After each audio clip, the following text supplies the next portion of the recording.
hopefully engage with all of you to explore the literary scene. To put it in context, India has always been a veritable treasure of literature, whether it is poetry, whether it's verses, whether it's the epics, the Bhagavad Gita, or every other religion that originated in India, be it Jainism, be it Buddhism, be it Sikhism, have all contributed to the literature and the richness of the literature in India. The political movement, the independence movement, was also very closely intertwined with literature, whether it is Gurudev Rabindranath Tagore, and even before him, Bankim Chandra Chattopadhyay.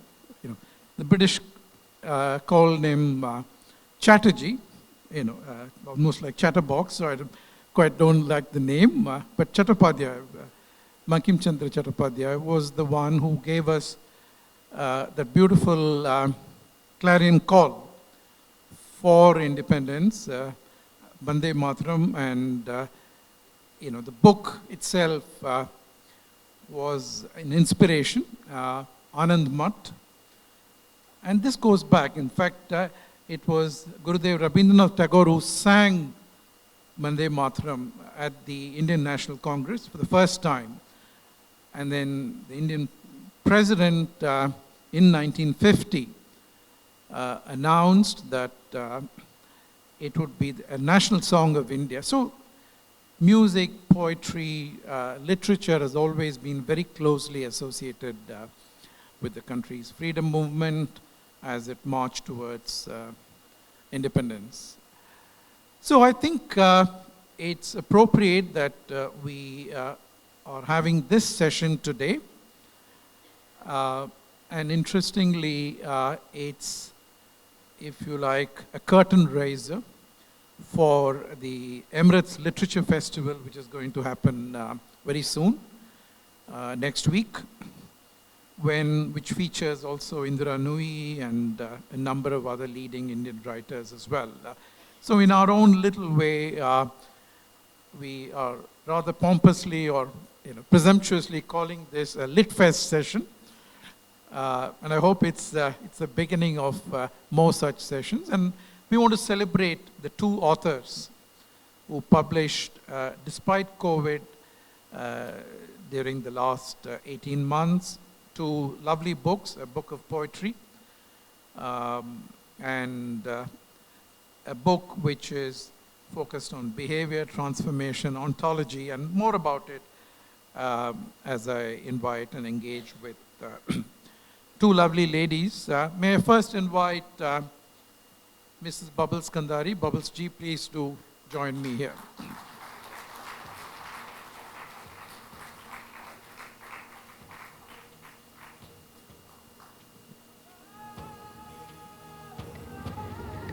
सलाम भारत, मातृभूमि को सलाम, जन्मभूमि को सलाम, स्वतंत्र भारत को सलाम, देशवासियों को सलाम, संकल्प शक्ति को सलाम, नए जज्बे को सलाम, गिर के उठने की हिम्मत को सलाम, अपने आत्मविश्वास को सलाम, संकटों से भिड़ जाने की शक्ति को सलाम, वीर शहीदों को सलाम, सुरक्षा बल के वीरों को सलाम, हमारी सेना को सलाम, देश पे मिट जाने के जोश को सलाम, किसानों को सलाम, मजदूरों को सलाम, पूर्वजों के बलिदान को सलाम, विकास को सलाम, नए प्रयास को सलाम, नई नीति, नई रीति को सलाम, भारत की एकजुटता को सलाम, साधारण से असाधारण की क्षमता को सलाम, नई ऊर्जा को और लक्ष्य को सलाम,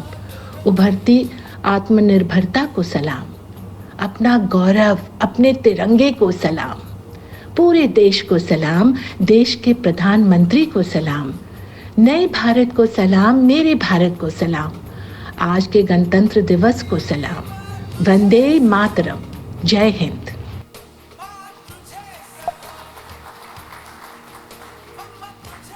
Lovely poem, Bubbles G. If I can cut out the G part of it and call you Bubbles, because as I discovered a few days back, Bubbles and I go back to the days in Mumbai. We were contemporaries actually in the university days. I didn't know that until I spoke to her a few days back. He looks much older. But on that note, actually, Surinder is here, and Surinder is a good friend. I don't want to talk about what Bubbles did on campus, off campus. Poor Surinder is from Vijayawada, the backwaters of Krishna River. And, he didn't know, he was completely innocent and very straightforward person. What does that mean? Where does that take me? You were in Sydenham, and I was in Elphinstone. Elphinstone is supposed to be scholarly. There you are, Mine is more counting money, economics, commerce, and the like. We'll, spend a little bit more time, Bubbles, with you. You have an impressive background, in terms of, you are shoulder to shoulder with Surinder Ji in terms of the Gurdwara Sahib. And I'm also impressed. I think you have created an organization called Young Hearts. Yes. And Young Hearts is a fantastic philanthropic engagement with the elderly. Yes, right? it is. Yes. And I think these are the aspects at some point in time you should engage with IBPC members, especially because we have a community social responsibility group which is looking for activities. It's a very active, very busy focus group. I would like you to engage with them. So we'll pick up on the book. Let me to complete our panel here, let me invite Mrs. Geeta Ramkrishnan. Geeta ji, please do come in.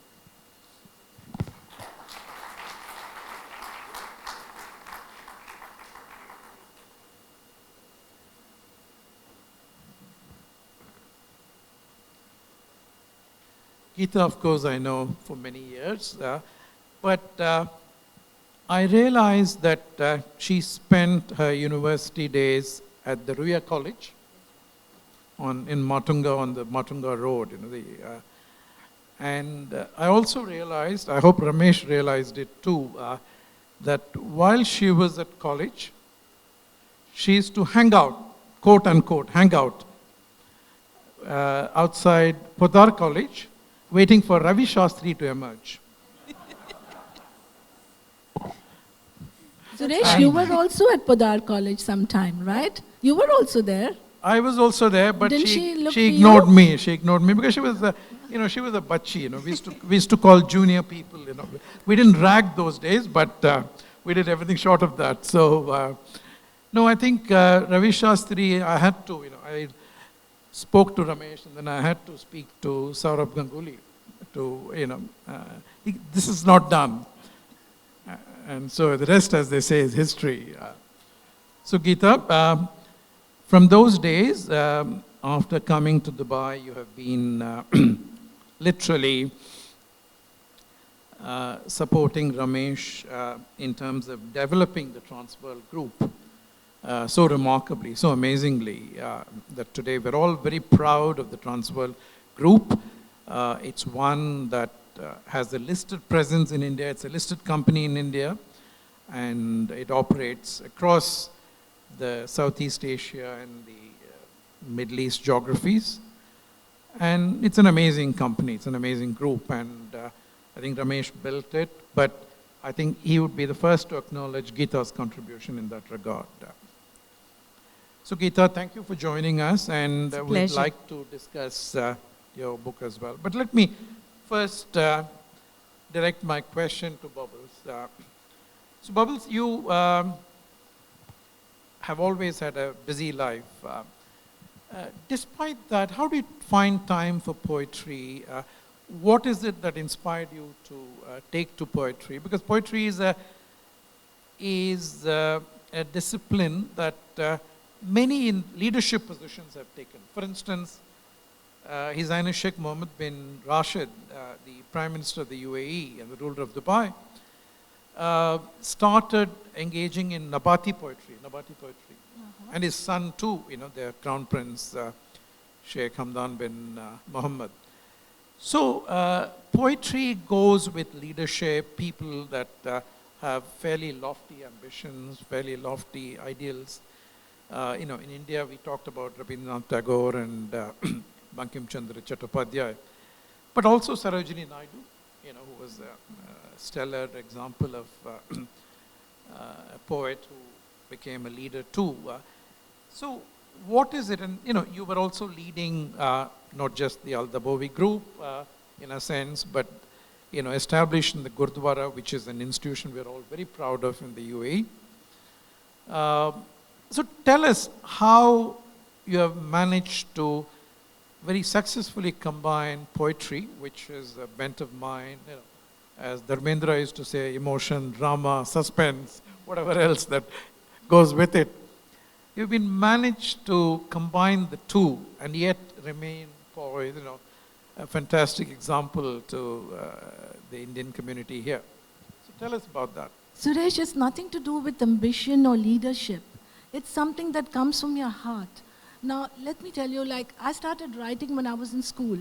But those days, the little small poems, I still remember my first poem was Hum Watan Ke Naujawan Hain, which was during the war. And I was in school, and those days, it used to be on the notice board. They used to put these poems. And then I took a back seat because of the pressure of studies. Later on, when my husband, then my fiancé, came, and then I wrote a poem for him called, I see the smile on your face.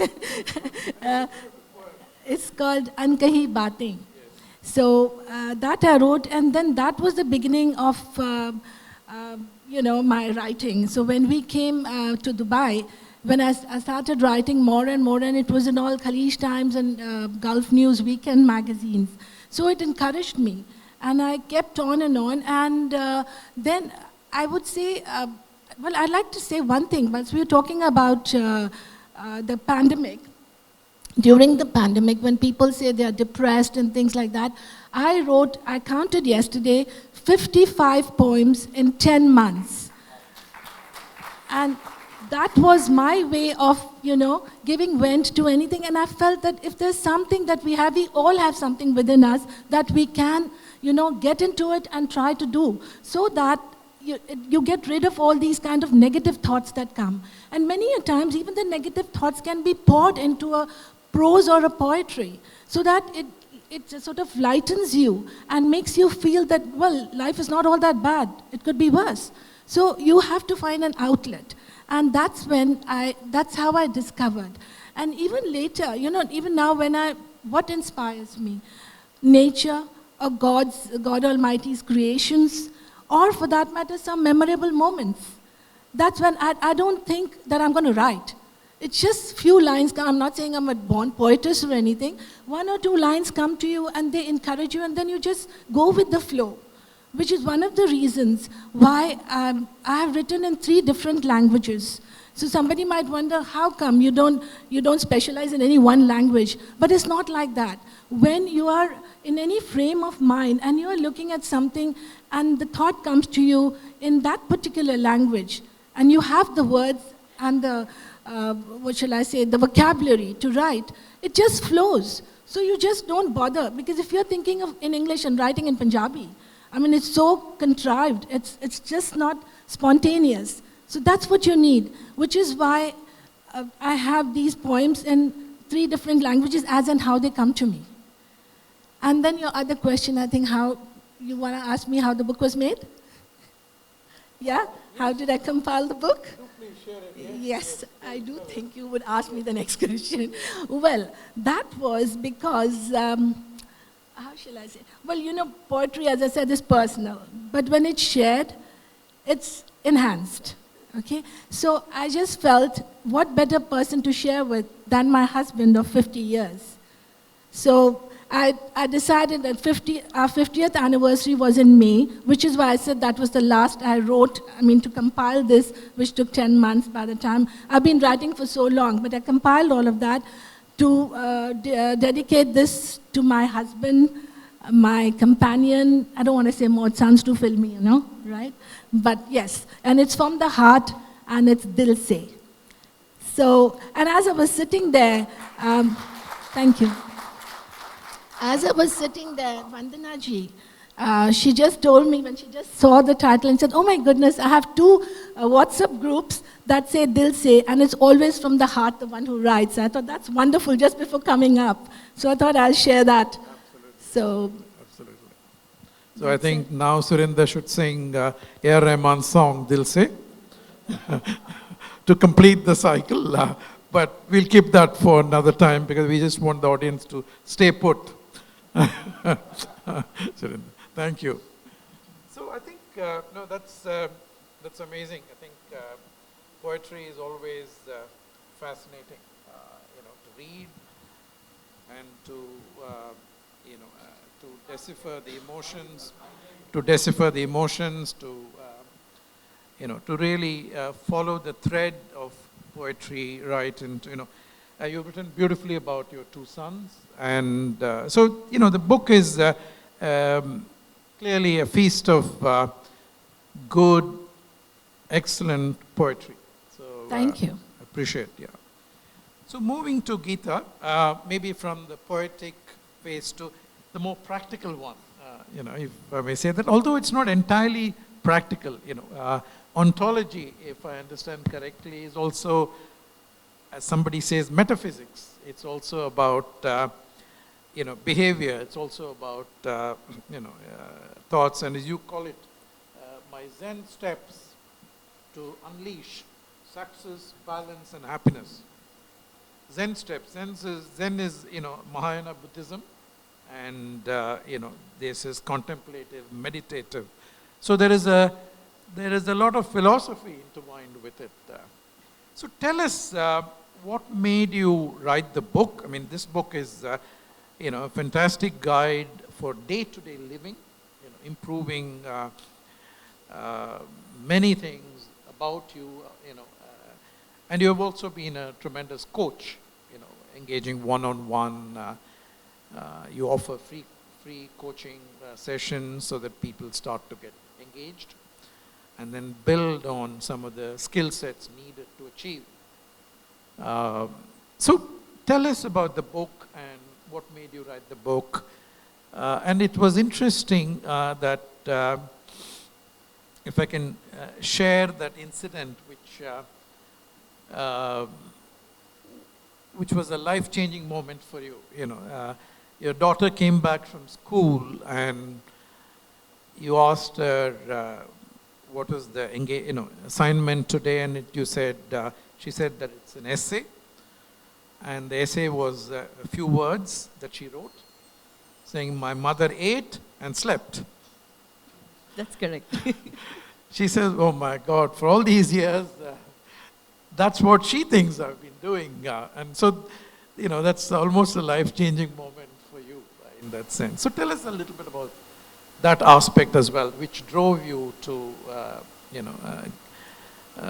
get trained in ontology, get trained in this activity, which you have written so beautifully in the book. Yeah, so it started like with my life journey. And when I came all newly married to Dubai, and then I started to, live life, work a little, then I had kids. And that juggling act is never easy. That's what I realized. One day you are a mother and you spend more time with your kids and your work suffers.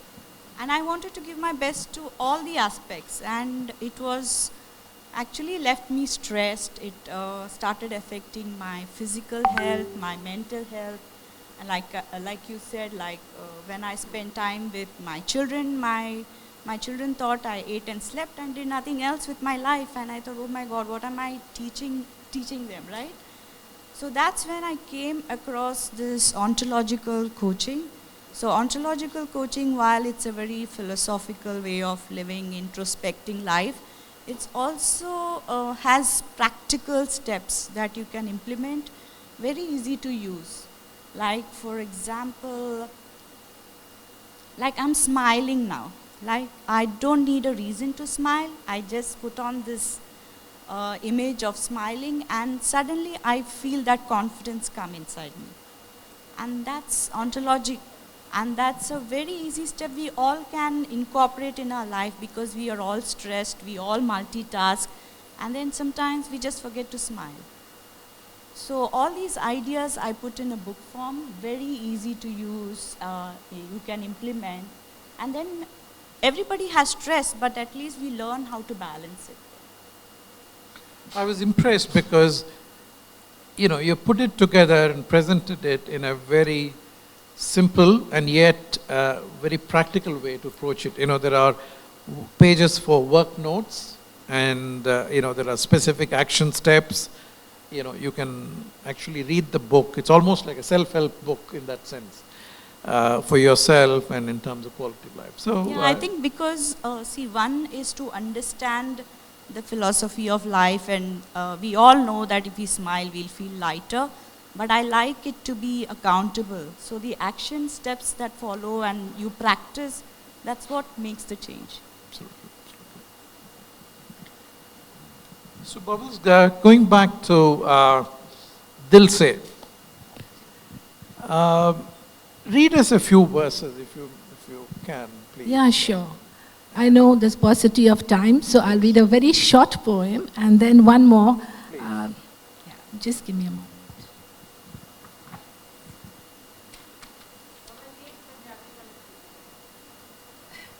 Punjabi तो I would love to, but then there are not many people who understand. तो आपको मैं अकेले में पंजाबी सुना दूंगी. So, okay, this poem that I'm reading, reciting to you, is actually it was just a small experience. Like once, I'm sure most of you go through meditation sometime or the other, and this was one of the experiences I had. Very short, but just when I was doing that, these were the words that came. And I just penned them down. I didn't do anything great. But I'd like to share this because this is a kind of experience, and you have different experiences, different time you go through meditation. So this is one of them, and being short, I took this on. So it's called The World Beyond. Oh, I need my glasses. I'm young, younger than Suresh.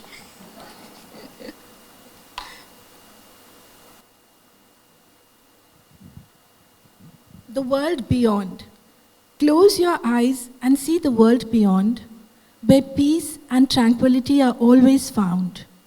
Hear the sounds of silence too, the music for the truly true. A bright light will light the way to see beyond the lazy eye. Those of you who know what lazy eye is, if they're meditating, they'll understand. So a bright light will light the way to see beyond the lazy eye. Stay in there as long as you will. Time for you will then stand still. When you open your eyes slowly, you may then comprehend finally the mysteries of the world beyond, where peace and tranquility are always found. That was short enough? Yeah. You're right on track and right on time. So one more, please. Yeah, this one that I thought, if you would agree with me, I wanted, actually, कहते हैं कि जब कागज़ और कलम का mail होता है, तो एक कहीं तस्वीर बन जाती है, एक सुंदर सी तस्वीर बन जाती है, और अगर उस तस्वीर में हम रंग भर दें, तो वो और निखर के आ जाती है. Similarly, in a poetry, if it's written, it's beautiful, but if it is recited with proper expressions, it just adds on and it's enhanced. And finally, if somebody really loves the poem and composes in music and sings it in that form, it's the icing on the cake. वो कहते हैं ना सोने पे सुहागा. That's what happens. So I'd like to share this kind of experience with you. It'll be on the screen. There'll be my recitation, and then there'll be someone, a very dear friend of mine called Shobna, who surprised me by composing and singing this for me. So I thought I'll share it with all of you. इस कविता की प्रेरणा, inspiration मुझे गुरबानी की एक line से मिली, मन जीते जग जीत, और वही इस कविता का टाइटल है. मन तू कहाँ कहाँ उड़ जाता है, कितनी दौड़ लगाता है, क्यों नहीं बस में आता है, तू इतना चंचल फिर भी सुंदर, रहता है तू मेरे ही अंदर, फिर भी क्यों ना पकड़ में आता, क्यों तू मुझे सदा सताता। तुझे पाना जीवन का लक्ष्य बना है, इतना कठिन रास्ता ये चुना है। हारूंगी नहीं इस कोशिश में, कर लूंगी तुम्हें अपने बस में। सिमरन और ध्यान करूंगी, योग और प्राणायाम करूंगी। लग जाएगी जब तुम्हें मुझसे प्रीत, तुम और हम ना होंगे विपरीत। बन जाओगे तुम मेरे मीत, फिर दुनिया लेंगे मिलकर जीत, क्योंकि मन जीते जग जीत।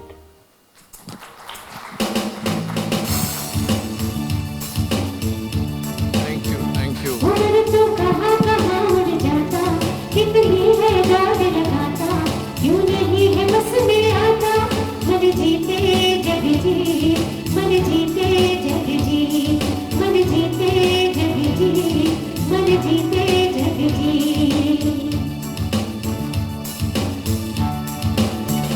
तू इतना चंचल पर है सुंदर, रहता है मेरे अंदर, फिर क्यों न पकड़ में आता, मुझको है सदा सताता।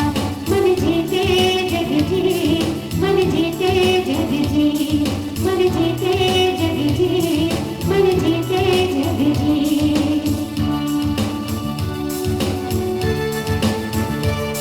सिमरन और ध्यान करूंगी, योग प्राणायाम करूंगी। लग जाएगी मुझसे भी, तुम हम ना होंगे कहीं। बन जाओ मेरे लिए, फिर दुनिया लेंगे जी।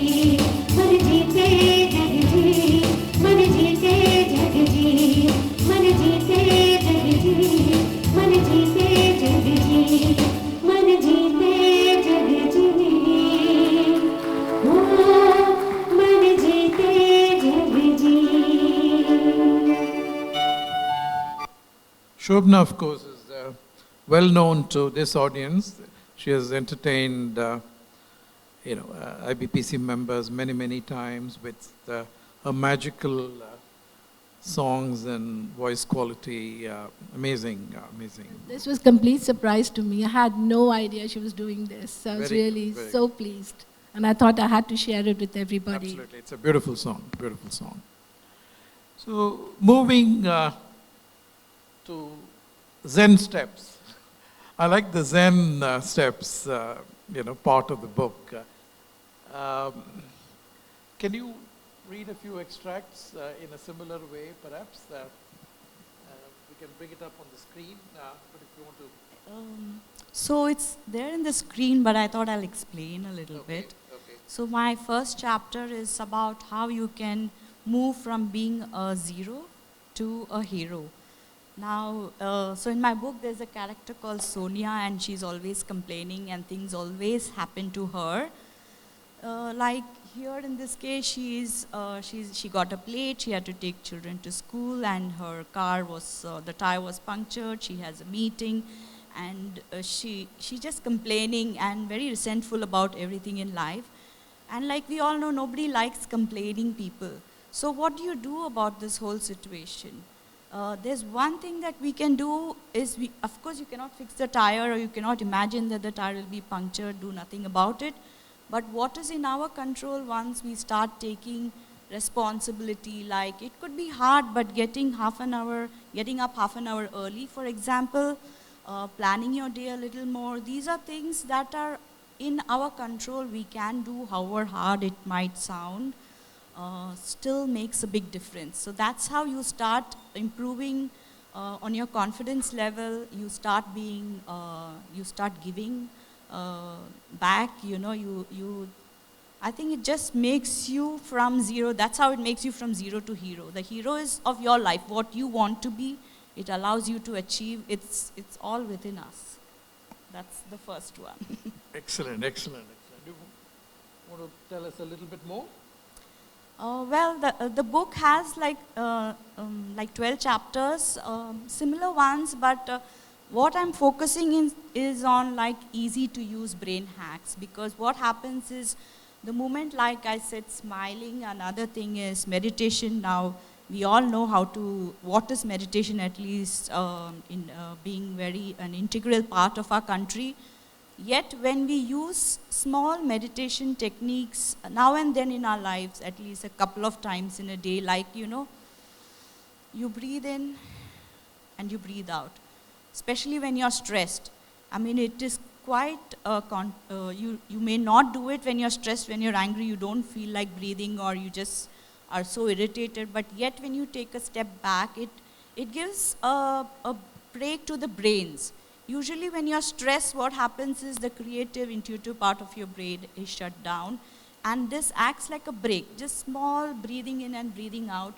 It sounds so simple, you can try it. And another brain hack is using your non-dominant hand to brush your teeth. So what you're doing is, we are all slaves of habit, and we are trying to break the habits by doing something different, learning new language. Whatever you're trying to do, small things, it rattles your brain and allows it to step back, relax, and that's when your creative, intuitive brain allows you to give your best. So not only you're successful, you also know how to handle stress. Excellent, excellent. So ladies and gentlemen, please give a round of applause.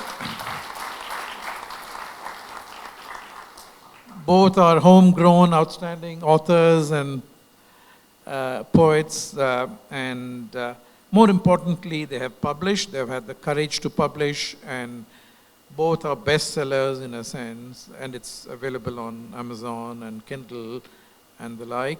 But also they have very kindly agreed to sign some books at the end of the session today, and these will be at the kiosks outside. So, please feel free to pick up a copy of the book.